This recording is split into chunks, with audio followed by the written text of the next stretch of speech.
राजस्थान में वसुंधरा राजे अपना किला बचाने में नाकाम रही है।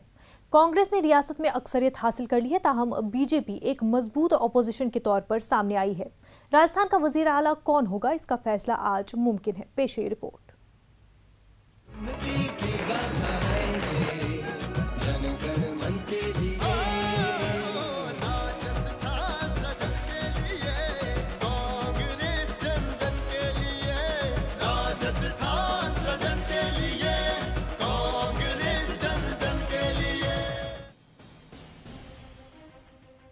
राजस्थान में अशोक गहलोत की हिकमत अमली और सचिन पायलट की मेहनत ने कांग्रेस को 5 साल बाद इख्तिदार में वापसी करा दी है। हालांकि कांग्रेस की शानदार जीत के कयास लगाए जा रहे थे, लेकिन यहां बीजेपी एक मजबूत अपोजिशन के तौर पर सामने आई है। जाहिर है कि राजस्थान में एक तरफा मुकाबला नहीं कहा जा सकता। भले ही कांग्रेस ने अक्सरियत हासिल कर ली हो, लेकिन बीजेपी ने कड़ी टक्कर दी और रियासत में अपनी मौजूदगी के एहसास को जिंदा रखा। राजस्थान में कांग्रेस कारकुन जश्न में डूबे हैं। शुरुआती रुझानात में एक वक्त ऐसा भी आया जब कांग्रेस जादुई हिंसे से दूर होती नजर आई। ऐसे में सचिन पायलट ने प्रेस कॉन्फ्रेंस करते हुए गैर बीजेपी पार्टियों और आजाद उम्मीदवारों को कांग्रेस से हाथ मिलाने की दावत दी। क्लियर गवर्नमेंट हम लोग बनाएंगे, लेकिन हम सभी लोगों से टच में हैं कि वो भाजपा के जो खिलाफ लोग रहे हैं उनका समर्थन लें, ताकि एक जो जनादेश है उसको हम इकट्ठा करके रखें और जो पब्लिक मैसेज आना चाहिए कि कांग्रेस और सहयोगी दल मिलकर आने वाले समय में राजनीति करेंगे, चाहे वो राष्ट्रीय स्तर पर हो चाहे राज्य के स्तर पर हो।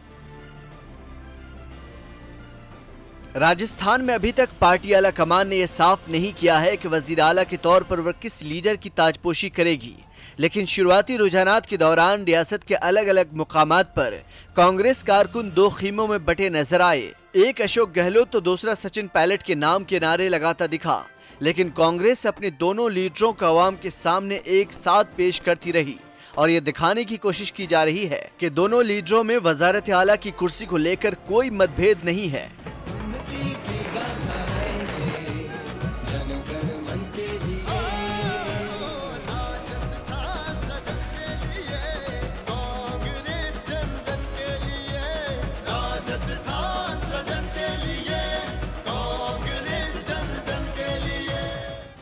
राजस्थान के नतायज को वसुंधरा राजे हुकूमत की गलत पॉलिसियां और मरकजी क़यादत से रस्साकशी का शाखसाना भी करार दिया जा रहा है। सबसे पहले मैं कांग्रेस पार्टी को जीत की बधाई देना चाहती हूँ। ये जनता का आदेश सर आँखों पे। मैं सब प्रदेशवासियों को विश्वास दिलाना चाहती हूँ कि हम उनकी आवाज़ बनकर विधानसभा के अंदर बैठेंगे, उनकी बातों को उठाने का काम करेंगे।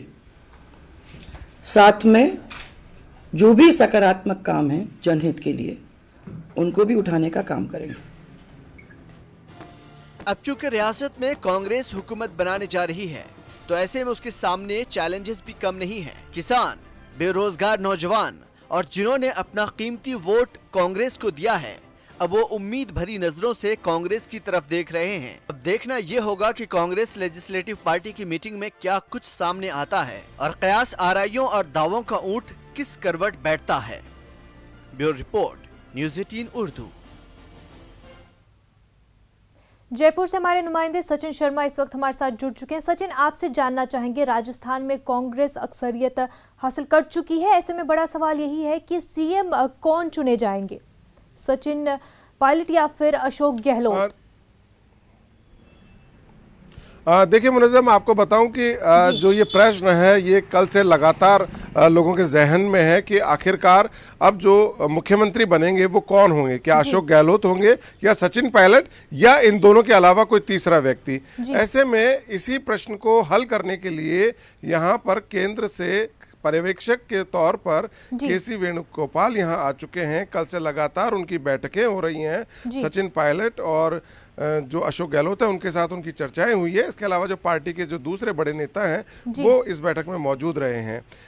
अभी 11 बजे विधायक दल की बैठक शुरू होने वाली है और इस बैठक में किस व्यक्ति को जो है विधायक दल अपना नेता चुनता है ये तय होगा। उसके बाद शाम को एक बार फिर विधायक दल की बैठक होगी और शाम 7 बजे राजभवन में राज्यपाल कल्याण सिंह को कांग्रेस पार्टी की ओर से अपना दावा पेश किया जाएगा और यह बताया जाएगा कि कौन व्यक्ति उनकी तरफ से मुख्यमंत्री की शपथ लेने वाला है। तो इसी की सभी तैयारियों को लेकर के कांग्रेस पार्टी की ओर से लगातार जद्दोजहद जारी है और सचिन पायलट और अशोक गहलोत के घर पर सुबह से ही पूरे प्रदेश से जो कांग्रेस के विनिंग कैंडिडेट्स हैं वो लगातार पहुंचने शुरू हो गए हैं, उन्हें बधाई दे रहे हैं और उनसे चर्चाएं कर रहे हैं। वहीं दूसरी ओर दोनों ही नेताओं के समर्थक जो हैं वो उनके घर पर पहुंच चुके हैं और वहां लगातार इस बात की कोशिश हो रही है कि उनके नेता जो हैं वो बतौर मुख्यमंत्री चुने जाएं। जी सचिन, और बताया जा रहा है, ऐसा माना जा रहा है कि अशोक गहलोत को सेंटर की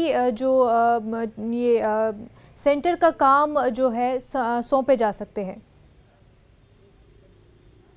देखिए मुनज़्ज़म, आपको बताऊं कि अशोक गहलोत जो हैं वो काफ़ी अनुभवी कद्दावर नेता हैं कांग्रेस के। तो ऐसे में उनका उपयोग जो है जो कांग्रेस है वो चाहेगी कि 2019 का जो लोकसभा चुनाव है उसमें उनका उपयोग हो, क्योंकि उन्होंने गुजरात में, फिर उसके बाद कर्नाटक में और अब जिस तरह से लगातार 5 राज्यों में चुनावों में कांग्रेस को बढ़त दिलाई, उसको देखते हुए राहुल गांधी को उनकी ज़रूरत काफ़ी महसूस हो रही है। लेकिन वहीं दूसरी ओर चूंकि यहाँ पर विधायकों की संख्या जो कांग्रेस का अनुमान था उस हिसाब से नहीं आया, केवल 100 पर आकर के यह आंकड़ा टिक गया है, तो ऐसे में यह भी एक जो है गुंजाइश रहती है कि कल को विपक्ष किसी भी तरह से कोई तोड़फोड़ करके यहाँ कांग्रेस को गिराने की कोशिश ना करे। इसके लिए भी यहाँ पर एक अनुभवी नेता की जरूरत है। इसके अलावा कांग्रेस में अशोक गहलोत का जो कद है उसको देखते हुए लगातार यहाँ के लोगों के डिमांड भी थी कि गहलोत को यहाँ सीएम बना जाए। लेकिन चूंकि पिछले 5 सालों में प्रदेश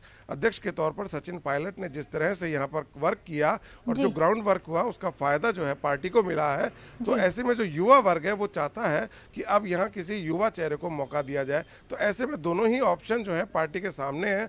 अब देखने वाली बात ये होगी कि आखिरकार 2019 का चुनाव जब सामने है तो किस तरह से अशोक गहलोत का उसमें उपयोग हो पाता है। क्या वो यहाँ मुख्यमंत्री के पद पर बने रहते हुए राहुल गांधी को चुनाव में मदद कर पाएंगे या फिर उन्हें दिल्ली ले जाना ठीक होगा। ठीक इसी प्रकार से कांग्रेस में क्या सचिन पायलट यहाँ पर रहते हुए यहाँ पर जो सीटें जो चाहिए लोकसभा की, क्योंकि यहाँ 25 लोकसभा सीटें हैं और इस समय वर्तमान में 25 की 25 लोकसभा सीटें भाजपा के पास है, तो उनमें किस तरह से सेंधमारी हो और यह सीटें जो है कांग्रेस को मिले और कांग्रेस का शासन जो है केंद्र में भी आ सके, इसकी कोशिश भी कांग्रेस लगातार करेगी। जी बिल्कुल सचिन, बहुत बहुत शुक्रिया आपका तफसीलात फराहम करने के लिए।